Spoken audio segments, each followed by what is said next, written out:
atelier, vous en aurez 10, mais sur des sujets assez originaux, hein, puisqu'on va de l'art de l'automobile jusqu'à la voiture connectée, et toujours avec une volonté pédagogique. Hein.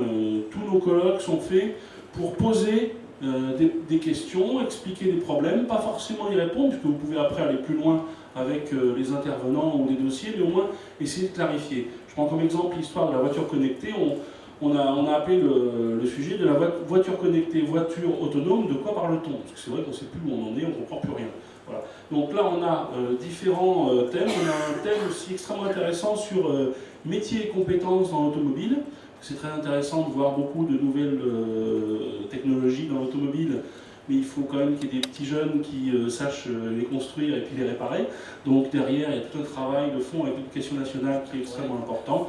Et puis vous verrez, on a pas mal d'autres idées. Un point intéressant demain sur la sortie de crise de l'automobile en France. Et je pense que les deux pôles que représente la création automobile et l'art ne peuvent que se rencontrer. Et ils se sont rencontrés depuis le début du siècle, c'est-à-dire que les artistes ont été attirés par l'automobile. Certainement, les gens qui produisaient des automobiles, ou qui en dessinaient, ou qui en créaient, s'intéressaient aussi à l'art de leur temps. Je dirais que l'automobile, on peut la rapprocher d'un domaine de l'art qui depuis longtemps est reconnu dans les musées d'art, ce sont les arts décoratifs. C'est-à-dire qu'il y a des objets qui ont une fonction, et bien sûr, ils ont une utilité. Ce n'est pas pour cela qu'ils en sont moins beaux, sauf à souscrire à ce que dit Théophile Gautier dans la préface de Mademoiselle de Maupin, mais ça ne sert à rien, c'est précisément pour ça que c'est beau. Mais il y a un tas de choses qui servent à rien et qui ne sont pas belles pour autant. Voilà. Donc, je dirais que la question finalement en elle-même, elle est assez simple, je crois qu'il ne faut pas s'y perdre. Il y a des automobiles qui, en tout cas pour moi, correspondent sur le plan de l'émotion esthétique et de leur beauté à des œuvres d'art parce qu'elles témoignent de l'intelligence, voire du génie de l'être humain et d'une volonté de créer à travers cet objet cinétique un objet qui soit aussi un objet de beauté et qui, dans certains cas, comporte des caractéristiques esthétiques qui n'ont aucune utilité. Je veux replacer aussi cette réflexion sur l'émoi qu'a procuré au début du siècle sur les artistes l'automobile.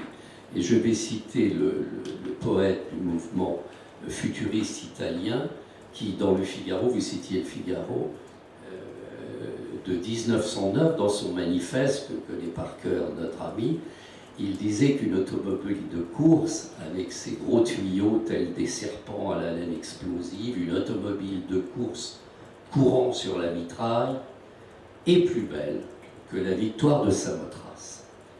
Donc c'est un vaste débat pour lequel nous débattons.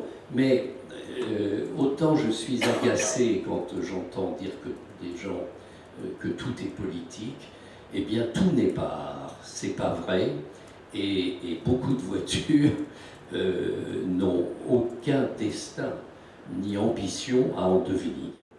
Alors, les questions qu'on pourrait se poser, c'est est-ce que le design relève de l'art aussi, peut-être c'est aussi une question. Effectivement, dans l'automobile, que ce soit des concept cars ou d'autres, il y a d'authentiques chefs-d'œuvre. Hervé Poulain le rappelait, des chefs-d'œuvre qui atteignent des prix comme l'art, comme des grands peintres. Enfin, on est dans le domaine aujourd'hui de l'art absolu, hein. Ça c'est mon sentiment.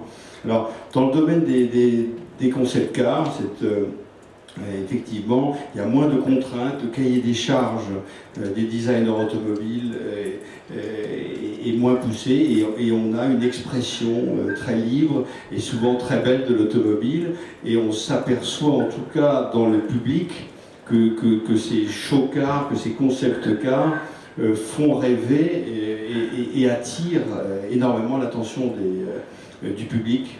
De fait, le constat s'impose, il y a désormais un marché de l'art constitué, Maître Poulain y a participé, il y a là de réalités qui, bien qu'appartenant totalement au monde de l'art, ont totalement leur place dans le monde socio-économique.